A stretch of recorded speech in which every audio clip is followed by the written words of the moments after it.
Plastic యుగంలో బతుకుతున్న మనం మళ్ళీ మన మూలాల్లోకి వెళ్ళాల్సిన సమయం వచ్చింది. ఆరోగ్యం కోసం ఖరీదైన మందులు వాడటం కంటే మన వంటగదిలో చిన్న మార్పులు చేసుకోవడం ఎంతో మేలు.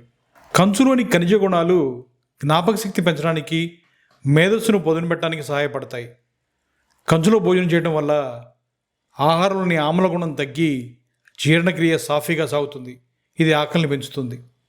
ఆయుర్వేదం ప్రకారం కంచు పాత్రల వాడకం కంటి చూపుని మెరుగుపరచడంలో కీలక పాత్ర పోషిస్తాయి. రక్తాన్ని శుద్ధి చేసి చర్మ ఆరోగ్యాన్ని పెంచడంలో కూడా కంచు పాత్ర ఎంతో ఉంది. ఇందులో ఉండే యాంటీ ఇన్ఫ్లమేటరీ గుణాలు కీళ్ల నొప్పులకు, వాపులను తగ్గించడంలో సహాయపడతాయి. ప్రముఖ సామాజిక కార్యకర్త, ఆయుర్వేద నిపుణుడు రాజీవ్ దీక్షిత్ గారు కంచు మరియు రాగి పాత్రల ప్రాముఖ్యత గురించి ఎంతో ప్రచారం చేశారు.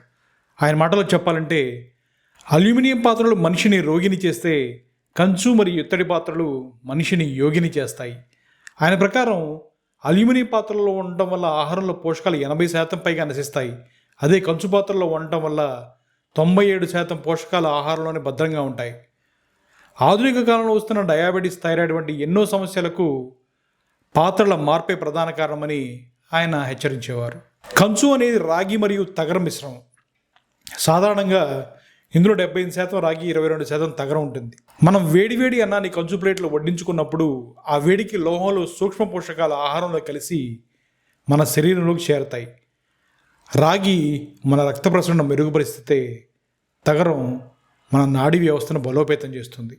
అందుకే మన భారతీయ సంస్కృతిలో కంచును శుద్ధలోహంగా పరిగణిస్తారు. ప్రాచీన ఆయుర్వేద గ్రంథాలు కంచును వెండి తర్వాత అత్యంత పవిత్రమైనదిగా, ఆరోగ్యదాయకమైనదిగా సూచించాయి.